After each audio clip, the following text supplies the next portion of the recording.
जय श्री कृष्णा दोस्तों। हर हर महादेव। कैसे हैं आप सब? स्वस्थ और सुरक्षित होंगे, सुखी और समृद्धशाली होंगे। दोस्तों, अमावस्या तिथि जो 31 जनवरी सोमवार के दिन पड़ रही है, माघ मास में पड़ने के कारण यह मौनी अमावस्या कहलाती है और सोमवार को पड़ रही है, इसलिए सोमवती अमावस्या। हिंदू धर्म शास्त्रों में सोमवती अमावस्या का बहुत ही महत्व है। सोमवती अमावस्या के दिन व्रत, पूजन, गंगा स्नान, कोई भी पवित्र नदियों का स्नान विशेष महत्व रखता है। यदि महिलाएं इस दिन व्रत रखती हैं तो उनके पति की दीर्घायु होती है और जिससे लगता है कि हमारे पितृ हमसे तृप्त नहीं हैं या हमें पितरों के निमित्त कुछ करना चाहिए, तो सोमवती अमावस्या को कुछ कार्य कर कर वह अपने पितरों को प्रसन्न कर सकते हैं। बहुत ही छोटी छोटी बातें यदि हम ध्यान रखते हैं, जिनके ऊपर पितरों का आशीर्वाद प्राप्त होता है, वह व्यक्ति हमेशा हमेशा खुश रहता है। हर तरह की प्रसन्नता उसके घर में होती है। इस बार माघ मास की अमावस्या तिथि 31 जनवरी सोमवार के दिन पड़ रही है। दोपहर 18 बजकर जो शुरू होगी ये और 1 फरवरी मंगलवार को सुबह 11 बजकर 16 मिनट तक रहेगी। लेकिन सोमवार को ही मानी जा रही है सोमवती अमावस्या। दोस्तों, इस बार मौनी अमावस्या सोमवार को पड़ रही है, इसलिए इसका ज्यादा महत्व हो गया है। गंगा स्नान के लिए मंगलवार को भी आप गंगा स्नान कर सकते हैं, क्योंकि मंगलवार के दिन सुबह से रहेगी। लेकिन पितरों के लिए सोमवार के दिन ही विशेष कुछ कार्य किए जाने चाहिए। मौनी अमावस्या के दिन यदि पितरों के नाम से जल में तिल डालकर दक्षिण दिशा की ओर तर्पण करें तो हमारे पितृ देवता तृप्त होते हैं, प्रसन्न होते हैं। और अमावस्या तिथि वैसे भी पितरों को ही समर्पित होती है। ऐसे में इस दिन पितरों के नाम से तर्पण करने से उन्हें तृप्ति तो मिलती ही है, बहुत सारे आशीर्वाद आपको प्रदान करते हैं।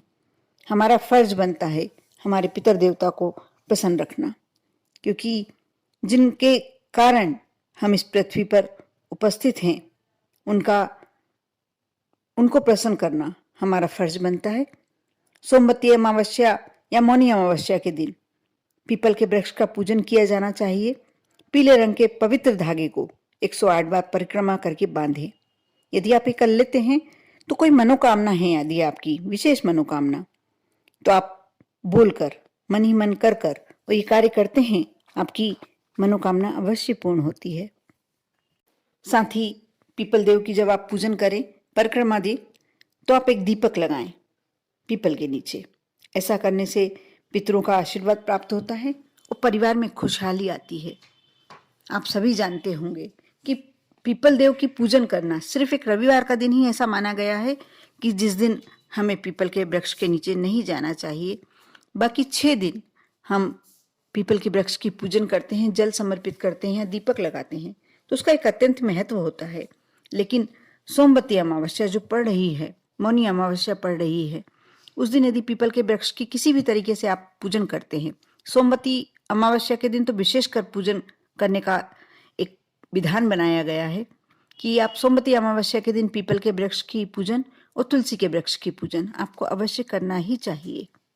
इस दिन भगवान विष्णु जी की पूजन भी करनी चाहिए। पूजन से पहले खुद पर जरूर गंगा जल छिड़कना चाहिए। ऐसा करने से आप पवित्र हो जाते हैं। और यदि आप पितरों के निमित्त गीता जी के 7वें अध्याय का पाठ करेंगे तो आपके बहुत सारे कष्ट दूर होंगे। आप पितरों के निमित्त जो भी करते हैं अमावस्या की तिथि को, सभी आपके लिए फलदायी होते हैं। पितरों का ध्यान करते हुए आप मौनी अमावस्या के दिन कुछ दान अवश्य करें। दान में आप अन्न, वस्त्र, कुछ भी दान कर सकते हैं। अभी ठंड के दिन चल रहे हैं तो आप गर्म वस्त्र दान कर सकते हैं, कोई भी अन्न बहुत ही शुभ माना गया है। कहते हैं कि इन दिनों में दान करना हमारे जीवन में हमेशा के लिए माँ अन्नपूर्णा का आशीर्वाद प्राप्त करने के लिए बहुत ही अच्छा होता है। साथ ही दोस्तों, यदि संभव हो, यदि हो सकता है, आप कर सकते हैं, प्रयास करके आप कोशिश आप करें तो सोमवती अमावस्या के दिन एक पीपल का छोटा सा वृक्ष कहीं भी जहाँ अच्छा स्थान हो, जहाँ लगता है कि अब वो फल जाएगा, आपको अवश्य लगाना चाहिए। एक वृक्ष कहते हैं कि यदि हम हर तरह के कर्ज उतारने की कोशिश करते हैं, लेकिन जीवन में एक वृक्ष तो हमें हमेशा लगाना ही चाहिए। हमारे जो अंत समय का कर्ज होता है वह इसी से पूरा होता है, क्योंकि आप जब इस संसार से विदा होते हैं तब भी आप सभी तरह के कर्ज भले ही आपने चुका दिए हों, लेकिन जो वृक्षों का कर्ज है जिस पे आप अंत अपना निकाल रहे हैं वही आप कर्ज अपने साथ ले जाते हैं। इसलिए और सोमवती अमावस्या के दिन पीपल के वृक्ष को लगाने का एक बहुत ही पुण्यदायी कार्य होता है।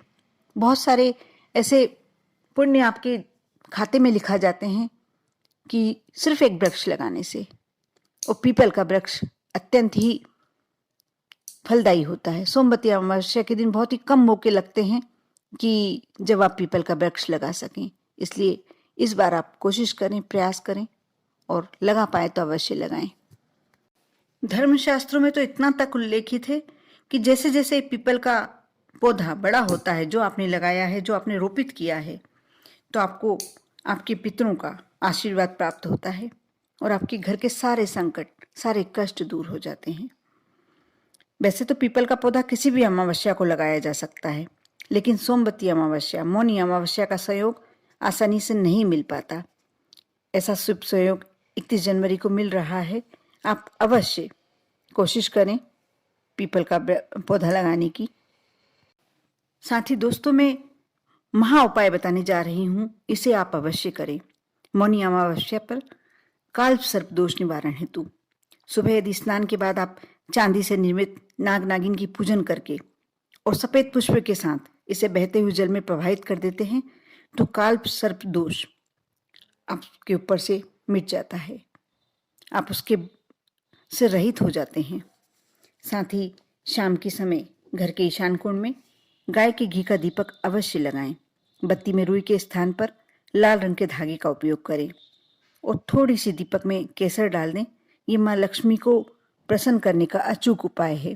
बहुत बड़ा पर्व माना जा रहा है ये, जो सोमवती अमावस्या और मौनी अमावस्या का सहयोग मिल रहा है। इसमें आप जो भी कार्य करेंगे आपके लिए बहुत ही उत्तम होगा। यदि आप कर सकते हैं, आपके पास घर के पास कोई जलाशय है नज़दीक ही, तो आप एक कार्य और कर सकते हैं। आप आटे की छोटी छोटी गोलियां बनाएं। यदि गिन के बनाएं तो 108 गोलियां बनाएं और मछली को डालें आटे की गोली। इससे आपके ऊपर यदि बहुत ज़्यादा कर्ज चढ़ गया है वह भी उतर जाएगा। साथ ही बहुत सारी ऐसी परेशानियां जो आपके जीवन में एकदम आपको परेशान किए हुए हैं वह भी दूर हो जाएंगी। आप अमावस्या के दिन चींटियों को शक्कर मिला हुआ आटा भी खिला सकते हैं।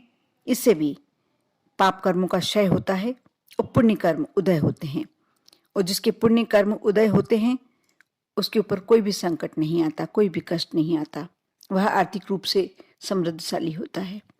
दोस्तों, इसमें से जो भी आपको उपाय लगता है कि आप कर सकते हैं, आपके लिए श्रेष्ठ है, आप करें। श्रद्धा रखकर, विश्वास रखकर आप देखना आपके जीवन के कैसे संकट दूर होते हैं। आप पर और आपके पूरे परिवार पर भोलेनाथ की कृपा हमेशा बनी रहे। ओम नमः शिवाय।